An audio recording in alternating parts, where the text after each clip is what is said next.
By late 1951, the fluid maneuvers of the early Korean War had permanently frozen into a grueling, static war of attrition. Across the 38th parallel, the terrain was a jagged spine of granite peaks and deep, unforgiving valleys where every ridge functioned as a natural fortress. The United Nations forces found themselves locked in a miserable trench warfare that echoed the worst artillery-chewed landscapes of the First World War. Strategic mobility was entirely replaced by the brutal, bloody mathematics of infantrymen fighting and dying over inches of shattered rock and frozen mud in the bitter cold. Amidst this vertical wilderness of death sat a position of supreme strategic importance known to the Allied commanders as Hill 317, or Mariang-san. It was not merely a mountain. It was the eagle's nest of the entire sector. Rising sharply and dominantly above the surrounding terrain, its summit offered whoever held it a panoramic, unobstructed view of the entire Imjin River Valley. It completely controlled the vital supply routes and allowed forward observers to look deep into the Allied lines for miles in every single direction, making any covert movement below practically impossible. The Chinese People's Volunteer Army had recognized the topographical supremacy of Mariang-san and transformed the natural citadel into an impregnable vertical fortress. Their defense was methodically constructed upon a sophisticated honeycomb system of interconnected tunnels dug deep into the reverse slopes of the mountain. This brilliant subterranean network protected the garrison from even the heaviest Allied naval bombardments and concentrated airstrikes. Above ground, they established interlocking fields of fire with heavy machine gun nests, positioned to create deadly crossfire zones, turning the steep approaches into a mathematically calculated slaughterhouse for any attacking force. To the American and British forces who had previously attempted to storm its jagged heights, Mariang-san was known simply as a death trap. Every conventional infantry assault had been systematically repelled by a relentless hail of lead, mortars, and steel. The lower slopes were tragically littered with the wreckage of failed military ambitions, where standard operational doctrines had bled out against the granite. Frontal assaults, supported by heavy artillery preparation, had proven utterly futile against an enemy that simply waited deep underground until the barrage lifted, then emerged to mow down the advancing riflemen.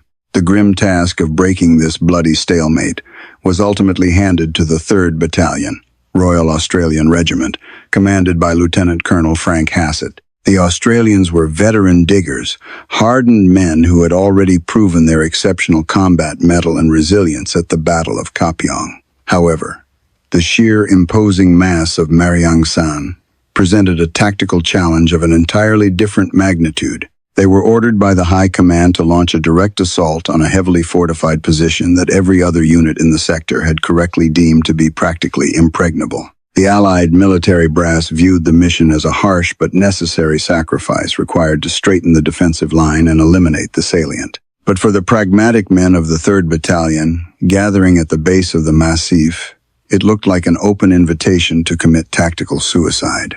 As they looked up at a summit perpetually shrouded in a haunting, freezing mist, they understood the grim reality of their objective. They were not merely facing an entrenched, highly disciplined enemy. They were confronting a massive psychological barrier built upon the corpses of previous Allied units. The imposing mountain loomed over the Australian encampment like a silent, indifferent witness to the preceding months of tactical failures and slaughtered platoons. Its steep, rain-slicked slopes promised the advancing infantry nothing but profound physical exhaustion and a high probability of sudden death. Standard military doctrine clearly dictated that an uphill offensive battle against a numerically superior and heavily fortified enemy force was a strategic impossibility. The textbook approach required overwhelming numerical superiority and devastating preparatory fire, neither of which could guarantee success against the deeply entrenched Chinese defenders holding the high ground. Lieutenant Colonel Hassett, however, was a meticulous thinker and a tactical innovator who held no romantic illusions about the glory of a doomed charge. Standing in his command tent, surrounded by topographic maps, Hassett calmly told his subordinate officers that a conventional frontal assault would only result in a mountain of Australian corpses. He recognized that feeding his men into the pre-sighted Chinese killing zones was exactly what the enemy commander anticipated and prepared for. Hassett decided right then that survival and victory demanded the absolute rejection of traditional military expectations and standard infantry tactics. Instead of preparing his battalion for a blind, heroic charge into the teeth of heavy machine guns, Hassett began formulating a highly unorthodox operation. He intended to exploit the very environmental hazards that made the mountain so deadly, turning the terrain and the brutal weather into his primary tactical weapons. The thick, permanent mist and the jagged, seemingly unscalable eastern approaches offered a narrow, extremely dangerous window of opportunity for a silent infiltration. Hassett realized that the Chinese defenders would naturally concentrate their heavy weapons on the obvious avenues of approach, leaving the impossible routes lightly guarded. This calculated gamble formed the core psychological hook of Hassett's strategy, attacking an alert enemy exactly where they felt the most secure from assault. He planned to transform his regular infantrymen into a specialized infiltration force, ordering them to strip down their gear for a grueling vertical climb. The element of absolute surprise was not just a preferable tactical advantage. It was the only mathematical variable that could prevent the complete annihilation of his battalion.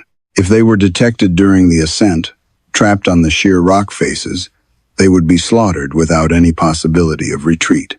The forgotten battlefield of Mariangsan was thus primed to witness a feat of arms so extraordinarily audacious that it defied all conventional logic. The stage was set for a brutal confrontation where the raw physical endurance of the individual soldier would matter far more than heavy artillery. The few hundred men of the 3rd Battalion quietly checked their weapons, their faces hardened against the biting cold, preparing to step into a calculated firestorm. They were about to write their names in blood across the freezing peaks of Korea, acting as the ultimate instruments of tactical surprise. As the final orders were whispered down the line in the freezing darkness, the men knew there was no safety net for this mission. Hassett's daring plan demanded flawless execution, requiring the Australians to literally disappear into the heavy fog and become the lethal ghosts of the mountain. The impending assault would test the very limits of human psychology and physical stamina, pushing the soldiers beyond the boundaries of normal infantry endurance. The true question was not whether they were brave enough to fight, but whether they were disciplined enough to survive the impossible climb ahead. To truly comprehend the terrifying magnitude of the impending assault on Mariangsan, one must carefully examine the brutal mathematics of the battlefield. The 3rd Battalion, Royal Australian Regiment, consisted of a few hundred combat-ready infantrymen standing in the freezing valley. Perched high above them, securely entrenched behind reinforced timber and thick rock, was a hardened Chinese People's Volunteer Army force of divisional strength. Intelligence reports estimated the enemy numbers at over 5,000 veteran soldiers, creating a staggering 10-to-1 numerical disadvantage that rendered conventional victory practically impossible. This horrific ratio was further magnified by the sheer ingenuity of the Chinese defensive engineering on the reverse slopes. The defenders had transformed the rugged granite peaks into a sprawling subterranean metropolis of interconnecting tunnels, deep bunkers, and concealed communication trenches. These fortifications were brilliantly designed to withstand the heaviest Allied naval artillery fire and concentrated aerial bombardments. The Chinese infantry could simply wait out any preliminary explosive barrage in absolute safety, emerging only when the vulnerable Australian attackers were perfectly positioned within their pre-calibrated heavy machine gun crosshairs. Furthermore, the Chinese possessed the ultimate tactical luxury in mountain warfare: absolute, unyielding height advantage over their adversaries. Every single meter of the steep, rocky ascent required by the Australians was meticulously mapped out and sighted by enemy mortar crews and snipers. The approaches were not merely steep inclines. They were a deadly labyrinth of interlocking fields of fire, designed to annihilate entire platoons in seconds. A single misstep on the exposed granite faces would instantly draw a concentrated hail of lead, leaving the attackers with absolutely nowhere to seek cover. As if the formidable enemy defenses were not enough, the Australians also had to wage war against the environment itself, a hostile landscape they grimly dubbed the White Zone. Late autumn in Korea brought a bone-chilling, penetrating cold that mercilessly seeped through their layered uniforms and into their very marrow. The looming mountain was constantly draped in a thick, wet mist and a freezing drizzle that turned the narrow, jagged trails into treacherous slides of slick mud and black ice, making every forward step a desperate struggle for basic physical balance. In this agonizingly vertical wilderness, movement was reduced to a miserable, exhausting crawl over jagged rocks and frozen earth. To stand upright was to invite instant death from a concealed sniper, forcing the burdened soldiers to drag themselves upward on their bellies. The freezing temperatures wreaked havoc on both human bodies and mechanical equipment, stiffening joints, jamming rifle bolts, and turning sweat-soaked cotton undergarments into icy suits of armor. The sheer physical exertion required just to combat the freezing terrain drained the men's energy long before any shots were even fired. The ever-present, swirling mist further complicated the impending assault by drastically reducing visibility to mere meters, creating a claustrophobic hellscape. In this blinding white soup, an enemy soldier could be standing right in front of you, bayonet fixed and ready to thrust, before you even registered a shadowy silhouette. This total lack of visual clarity terrified the attacking infantry, as traditional coordination and visual signaling between advancing squads became completely impossible. Every man was effectively isolated in a tiny, freezing bubble of tension, acutely aware that death could materialize instantly. The Chinese defenders, however, were absolute masters of this freezing, blinding environment, utilizing the harsh conditions to their supreme advantage. They possessed a fanatical, unyielding resolve to hold the high ground at any human cost, demonstrating a chilling willingness to launch suicidal counterattacks. Their defensive posture was characterized by a lethal combination of disciplined patience and surgical precision, having memorized every hidden ravine, rocky outcrop, and blind corner. They understood that the mountain itself was their greatest ally, trusting the brutal weather to slowly bleed the attacking force of its vital momentum. Staring up from the valley floor, the weary Australian infantrymen felt as though they were being asked to assault the sky itself. The psychological burden of knowing the staggering odds and the murderous terrain weighed heavily on the minds of even the most seasoned combat veterans. They were not just preparing to fight a well-entrenched human enemy, they were preparing to battle the unforgiving laws of physics and the legendary cruelty of the Korean winter. Fear was a constant, gnawing companion, meticulously managed only by an ironclad sense of internal discipline. Back at the regional headquarters, nobody within the Allied High Command genuinely believed that this meager force of Australian diggers could succeed. The generals viewing the tactical maps considered the dislodging of a massive, fortified division by a single light infantry battalion to be a total fantasy. Planners had quietly prepared for a catastrophic casualty rate, treating the entire operation as a necessary sacrificial diversion to tie down Chinese resources. The men of the 3rd Battalion were essentially written off before the first boot even touched the treacherous lower slopes. Despite the overwhelming pessimism radiating from the top brass, Lieutenant Colonel Frank Hassett refused to succumb to the prevailing atmosphere of doom. He understood that when the surrounding terrain is deemed impassable and the numerical odds are mathematically suicidal, conventional military logic must be entirely discarded. "We cannot outgun them, so we must outthink them," Hassett reportedly muttered to his company commanders, his voice cutting through the freezing wind.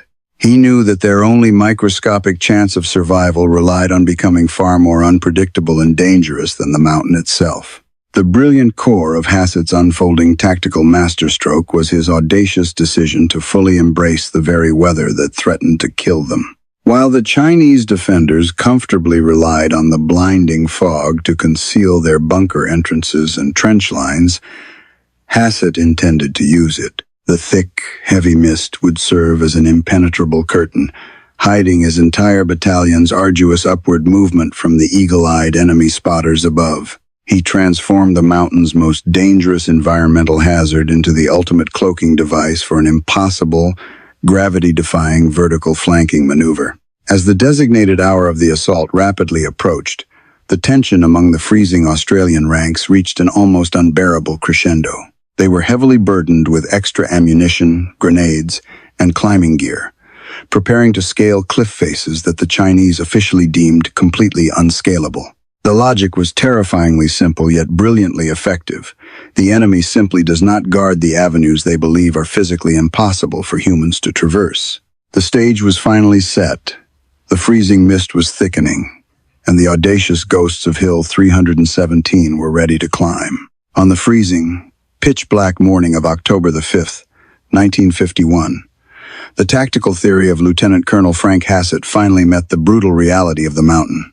Under the protective cover of a pre-dawn darkness and a fog so dense it felt like a suffocating physical weight, the Australians began their agonizing ascent. They did not move forward in a traditional, sweeping infantry line, but rather operated like highly trained special forces units attempting a stealth infiltration. The silence within the ranks was absolute, maintained by an ironclad discipline forged through months of bitter combat experience. Every soldier carried an agonizing amount of weight, laden with heavy combat packs, extra bandoliers of ammunition, specialized climbing tools, and essential medical supplies. The diggers literally had to claw their way up the sheer granite faces of the eastern and northern ridges, relying on raw upper body strength to overcome the steep inclines. Their frozen fingers searched desperately for tiny, reliable handholds in the wet rock, knowing a single slip would mean a fatal, silent plunge into the dark abyss below.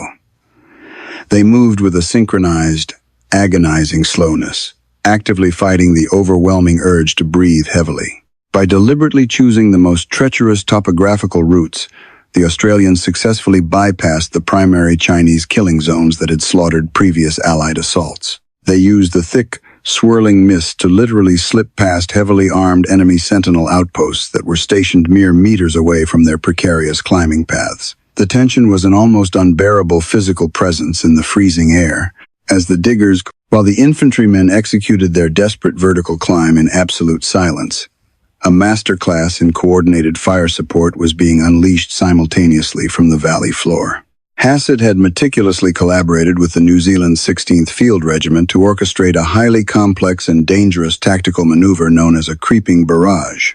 This was not a random, generalized bombardment meant to merely harass the enemy positions, but a scientifically calculated curtain of high explosives moving steadily up the slope. The heavy artillery shells were meticulously timed to land precisely ahead of the slowly advancing, unseen Australian infantry line.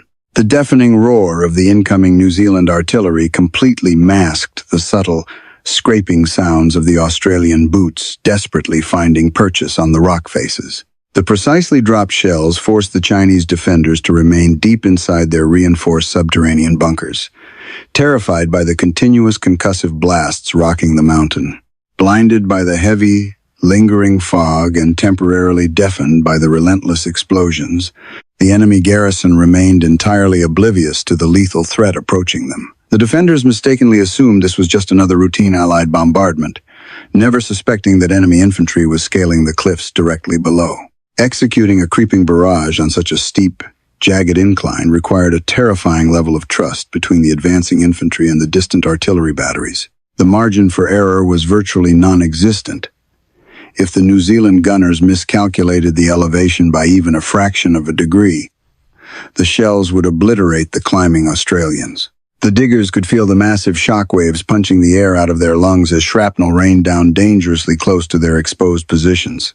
They were trapped in a horrifying purgatory, squeezed between the fatal drop below and the explosive firestorm directly above their helmets. Despite the agonizing physical strain and the constant, paralyzing fear of friendly fire, the tactical maneuver was executed with astonishing, surgical precision. Following the strict operational mantra of striking fast, digging in deep, and holding tight, the lead Australian elements successfully seized a vital foothold on the intermediate ridges. They rapidly secured positions on Hill 355 and Hill 217, moving like lethal phantoms through the lingering mist to silently eliminate isolated Chinese observation posts before the alarm could be raised. The infiltration phase had miraculously succeeded against all calculated military odds, setting the stage for the final assault. Consolidating their newly acquired positions in the freezing mud, the weary but determined men immediately reorganized for the ultimate push toward the main summit of Hill 317. There was absolutely no time for rest or celebration, as the critical element of surprise had a strictly limited lifespan in the unpredictable mountain weather. The officers issued rapid, whispered commands, ensuring that every weapon was fully loaded and every bayonet was securely fixed for the inevitable close-quarters slaughter. They knew that the true nightmare was only just beginning, as they prepared to breach the perimeter of the heavily fortified Chinese fortress. As the morning slowly progressed, the unforgiving environment that had shielded their ascent suddenly began to alter its crucial, life-saving dynamic. The rising sun, climbing higher over the distant Korean horizon, started to burn through the thick, protective shroud of heavy mist that covered the mountain. The dense fog rapidly thinned out, dissolving into wispy patches that offered little concealment for the hundreds of Australian soldiers now perched dangerously close to the enemy lines. The tactical silence of the infiltration was evaporating along with the moisture, leaving the exhausted infantrymen entirely exposed on the precipices. When the mist finally cleared completely, the absolute unthinkable reality was suddenly revealed to the deeply entrenched Chinese defenders guarding the summit's perimeter. The enemy lookouts, expecting to see empty slopes or distant Allied staging areas, rubbed their eyes in sheer disbelief at the sight materializing before them. Hundreds of Australian slouch hats and fixed bayonets were emerging directly from the steep rock precipices that their commanders had explicitly deemed geographically impassable.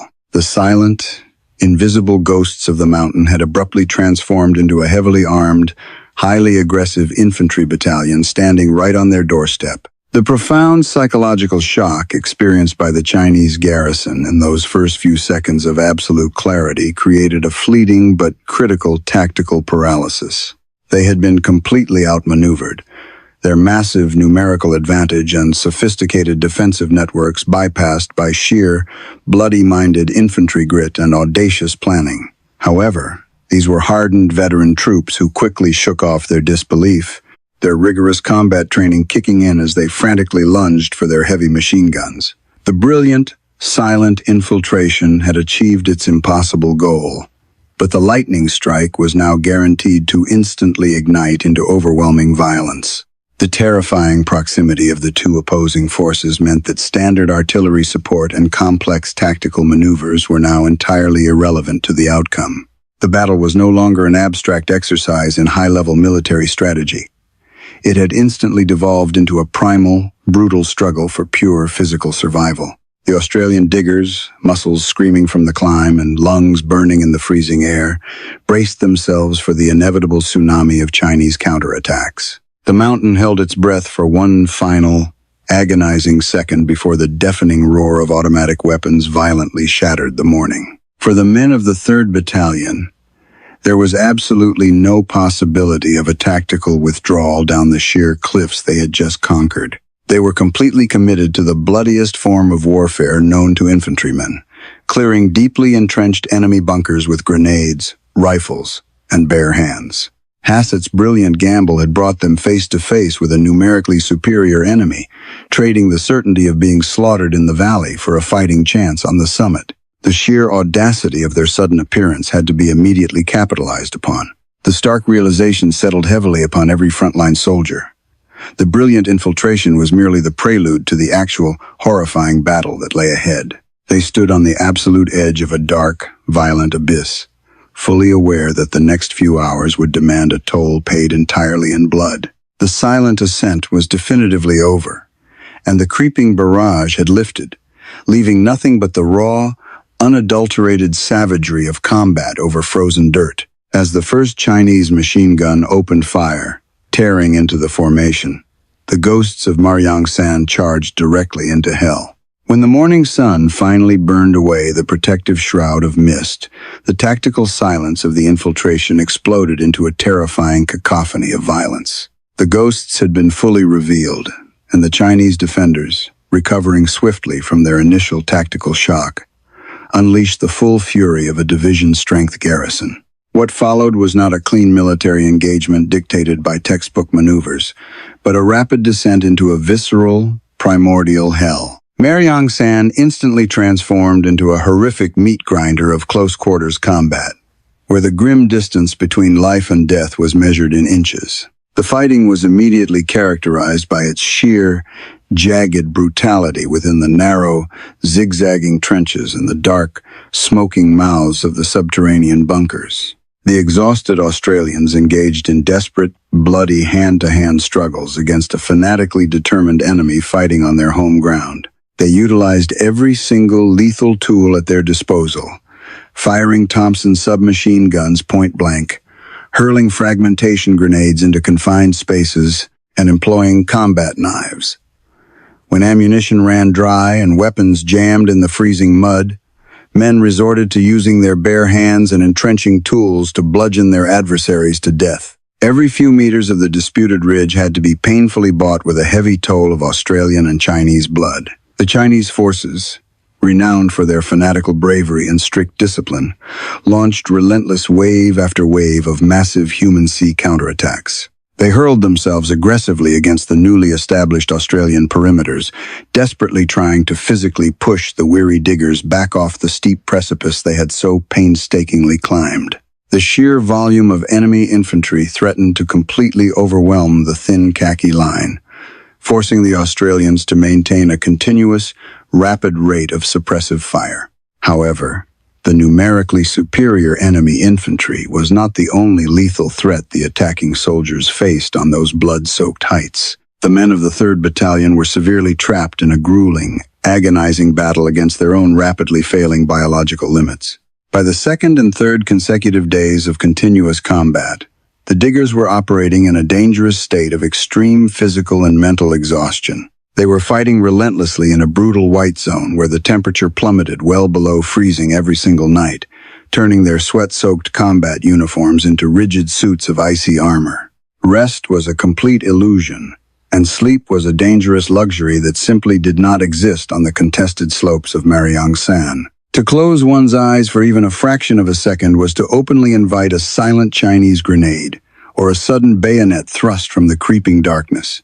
The psychological strain of prolonged, hypervigilant combat in sub-zero temperatures began to induce severe hallucinations among the sleep-deprived riflemen. Yet, the non-commissioned officers ruthlessly maintained discipline, physically shaking men awake and forcing them to keep their frozen fingers tightly wrapped around their weapon triggers. The sheer physical endurance required to simply survive on the summit was staggering, pushing the human body far beyond its recognized physiological limits. Between the terrifying waves of infantry attacks, the Australians were forced to dig deep fighting pits into the solidly frozen, rocky earth. They had to carve out functional defensive trenches while remaining under constant, highly accurate enemy mortar fire that rained down continuously. Their bare hands became raw, blistered, and heavily bleeding from the bitter cold and the desperate labor. Yet they kept striking the unyielding granite with their standard-issue entrenching tools. Due to the extreme vertical terrain and the intense volume of enemy fire, standard logistical support and medical evacuation protocols were rendered completely impossible. The frontline infantrymen were forced to act as their own dedicated stretcher bearers, dragging their severely wounded comrades down the same vertical cliffs they had previously scaled. These harrowing casualty evacuations were frequently conducted under direct machine gun fire, with men slipping and sliding on the frozen blood and mud. There were absolutely no fresh reinforcements arriving from the valley below, and there was certainly no easy tactical route for a safe withdrawal. The extraordinary courage displayed by the 3rd Battalion during these horrific hours was definitively defined by a quiet, incredibly grim, and stubborn resilience. There was absolutely no room for grand, theatrical gestures or loud Hollywood heroics. There was only the cold, mechanical necessity of holding the defensive line. Exhausted men silently shared their last remaining scraps of frozen combat rations and evenly distributed their final few ammunition magazines among the survivors. They huddled closely together in shallow, insufficient scrapes in the earth, as the entire mountain physically shook from the terrifying impact of thousands of artillery shells. Despite being severely dehydrated, clinically starving, and shivering uncontrollably from the penetrating frost, the Australian infantrymen absolutely refused to yield their hard-won ground. They had fought their way into the sky through sheer willpower, and they were fiercely determined to turn the peak into a permanent fortress. Their stoic defense proved that the human spirit, when violently pushed to its absolute biological and psychological limits, can survive even the most concentrated fire of hell. The officers continually moved along the shattered line, whispering harsh words of encouragement and ensuring that every rifle barrel remained pointed downrange. After 5 consecutive days of unrelenting carnage and unimaginably brutal close-quarters combat, the mathematically impossible finally became a tangible, historical reality. On the freezing morning of October the 8th, 1951, the thoroughly exhausted and bloodied men of the 3rd Battalion stood victorious atop the jagged summit. The highly coveted Eagle's Nest of Hill 317 had finally fallen to a spectacularly executed infantry assault that completely defied all established military logic. A single, understrength battalion of a few hundred Australians had systematically dismantled and forcibly driven out a heavily entrenched force of nearly 5,000 veterans. The strategic, divine eye of the entire sector was now firmly and unequivocally secured within the bloody hands of the Allied forces. The severely battered Chinese Divisional Command, suffering catastrophic casualties and completely losing their impregnable tactical advantage, was forced into a chaotic, rapid retreat. They begrudgingly abandoned a critical fortified position that their political commissars had sternly sworn to hold to the absolute last man. The incredible scale of this battlefield miracle immediately sent profound shockwaves through the local command structures of both the United Nations and the communist forces operating across the region. When the detailed combat reports finally reached the Allied headquarters, they were initially met with a stunned, breathless silence, followed quickly by profound disbelief. Lieutenant Colonel Frank Hassett's brilliant masterpiece of artillery and infantry cooperation had worked to absolute perfection, achieving what whole American divisions could not. However, as the dense dust and acrid cordite slowly settled over the shattered mountain peak, a strangely hollow and deeply unsettling silence followed the gunfire. The readers are left to wonder what terrible fate awaited these exhausted victors, signaling that their ultimate tragedy would not occur on the battlefield. Victory on the battlefield is traditionally measured by the strategic ground permanently held and the sheer volume of blood sacrificed to take it. For the exhausted men of the 3rd Battalion, Mariang San was significantly more than just a geographic coordinate on a tactical map. It was a profoundly sacred piece of earth, brutally bought with the shattered lives of their closest friends and the agonizing physical effort of their own failing bodies. They had successfully transformed the imposing height from a formidable Chinese stronghold into an undisputed Australian bastion through sheer infantry grit. However, less than a single month after their extraordinary battlefield triumph, the battle-weary soldiers were dealt a devastating psychological blow. This crushing defeat originated not from any tactical failure against the enemy, but from the cold, detached calculations of international politics. As the fluctuating peace negotiations at Panmunjom ebbed and flowed, the remote Allied High Command decisively chose to rationalize the static front line. To the distant generals studying large-scale maps, the newly conquered Mariang San was merely an inconvenient salient that required too many logistical resources to continuously defend. For the sake of establishing a more easily defensible and geographically straighter Allied perimeter, the controversial order was officially given. The Australian infantrymen were commanded to completely abandon the dominant heights that they had just miraculously conquered against overwhelming 10-to-1 odds. This strategic withdrawal was a profoundly heartbreaking scene for the hardened combat veterans who had bled on those slopes. They were forced to silently pack their heavy gear and march back down the very same treacherous granite cliffs they had so painfully scaled during the blinding mist. As they trudged wearily back toward the valley floor, the retreating soldiers looked back at the summit with a profound sense of bitter disbelief. From their new, inferior defensive positions, they were forced to watch helplessly as the previously shattered Chinese forces confidently returned. The enemy troops simply walked right back onto the undisputed summit without needing to fire a single rifle shot. The highly coveted Eagle's Nest, the absolute supreme observation post of the sector, was casually handed back to the communist forces on a silver platter of political compromise. To the pragmatic men of the 3rd Battalion, this administrative decision felt like an unforgivable betrayal of the absolute highest order. They had performed a genuine military miracle, sacrificing their physical health and their brothers, only to see it casually erased.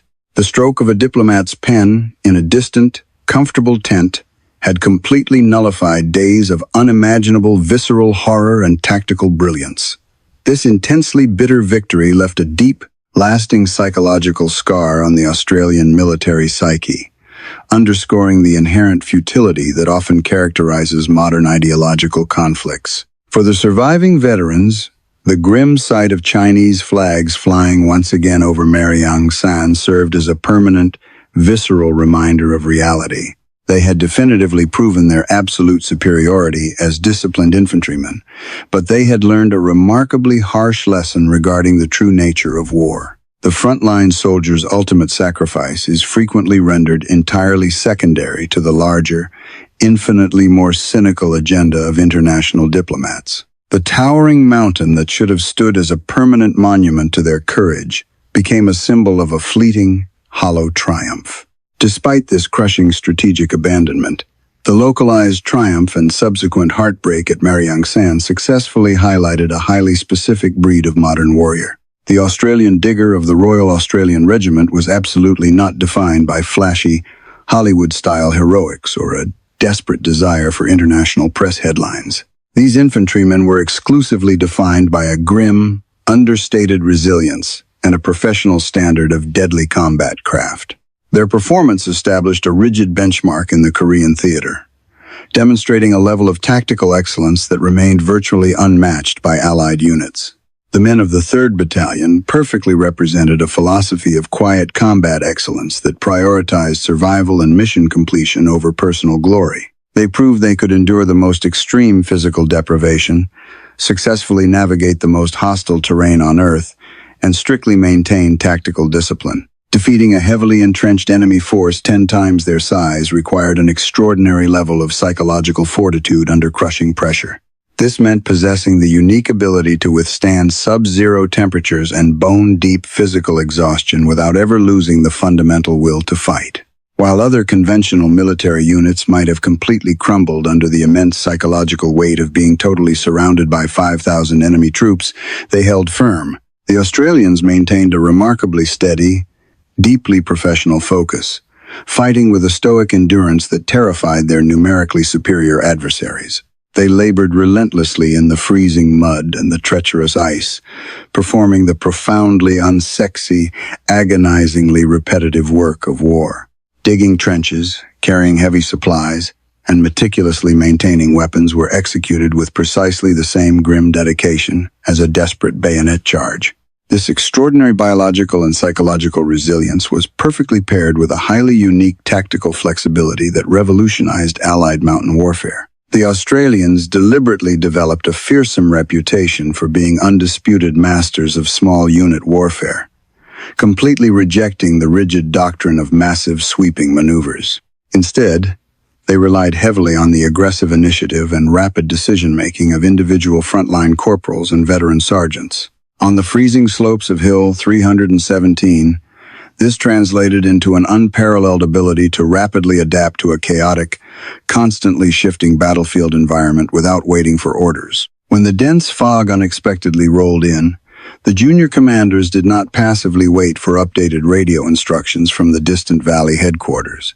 They immediately utilized the available visual cover to aggressively reposition their fire teams, exploiting the terrain to maximize their lethal advantage. When a reinforced Chinese bunker proved significantly too strong for a standard frontal attack, they instinctively found a way to scale an adjacent cliff. Dropping fragmentation grenades directly from above, this natural adaptability quickly became the definitive, terrifying hallmark of the modern Australian infantryman. Ultimately, Mariang-san served as the ideal operational prototype for future Australian special operations and advanced light infantry combat tactics. The grueling mission definitively proved that a highly trained, well-coordinated battalion could consistently achieve massive strategic results that usually required an entire division.